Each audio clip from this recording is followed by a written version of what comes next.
Est-ce que quelqu'un sait c'est quoi ça? C'est un nombre. Oui, ben, pour le devoir de ce soir, mon petit Paulo, il va falloir que tu me trouves la racine carrée parfaite de ce nombre.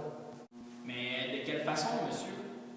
Avec la méthode de Héron.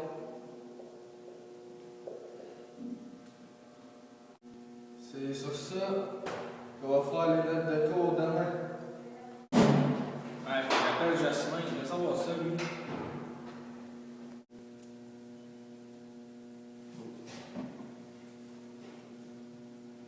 Ouais? Ouais, Jasmin, je t'appelle là parce que là, on a eu un petit problème en maths sur la méthode d'Héron, puis ben, je me demandais si toi, tu savais comment ça marche, ça. Ouais, justement, j'ai un DVD là-dessus chez nous. Là. Je m'en vais, ok? Ah, c'est parfait ça, je t'attends chez nous. Ça, c'est. Voilà. Salut Jasmin! Salut!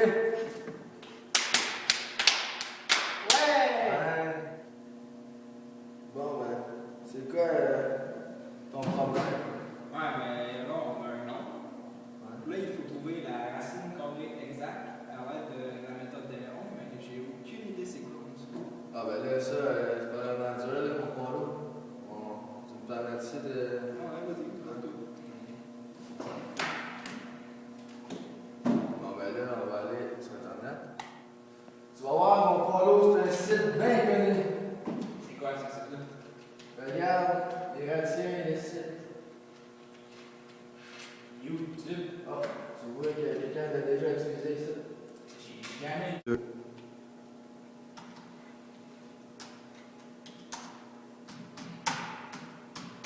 Avec un peut-être méthode. Excuse, je suis bien bon en maths, mais en français.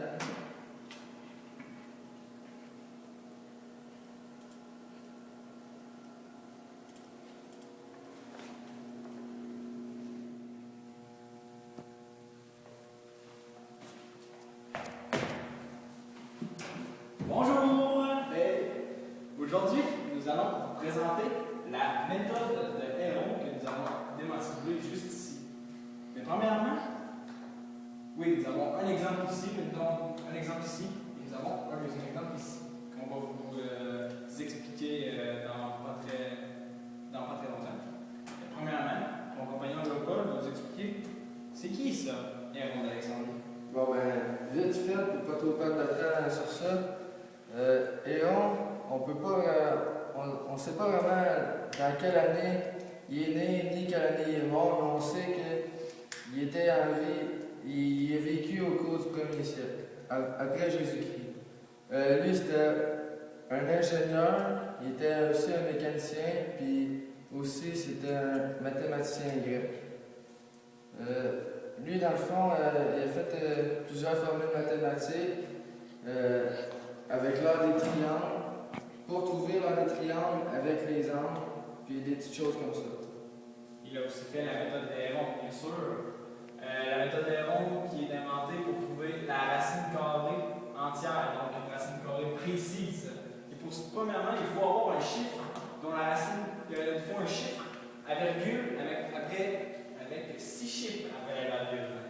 Donc quand nous avons 6 chiffres après la virgule, nous voulons trouver une racine carrée très précise, souvent, comme les professeurs nous demandent dans un problème de mathématiques. Donc c'est pas très compliqué, on va vous l'expliquer en exemple. On trouve notre chiffre qui est x. Voilà ici. Ensuite, on choisit un chiffre dont, à la 2, il approche notre x. On va l'appeler y. On divise ensuite x par y, qui va nous donner un nouveau nombre. On l'appelle z. Ensuite, nous devons trouver la demi-somme, donc le chiffre, entre y et z. Donc, nous allons vous montrer la petite méthode que nous utilisons pour trouver cela. C'est la demi-somme va nous donner w, et donc w est la réponse. Donc, w à la 2 égale x, bien sûr. Mais avant de trouver w, il faut passer par toutes ces méthodes. Et pour l'exemple 1, mon compagnon va vous l'expliquer juste ici en essai. Bon, ben, nous, on a pris comme chiffre, notre premier exemple, 35,3 42, 63, 04. Fait que là, 6 fois 6, ça donne 36. C'est proche de notre chiffre. Fait qu'on va prendre celle-là. Fait que là, pour le temps, pour le diviser x par y, on va diviser notre x par y, ça va nous donner 5,904, qui donne z. Fait que là, après ça, on trouve la demi-somme de y, qui est ici, et z. Fait que là, on les soustrait ensemble, puis la réponse, on la divise par 2. Fait que là, 6 moins notre y, qui est 5,904, ça nous donne 0,096. Ce qu'on va diviser par 2, ça va nous donner 0,048.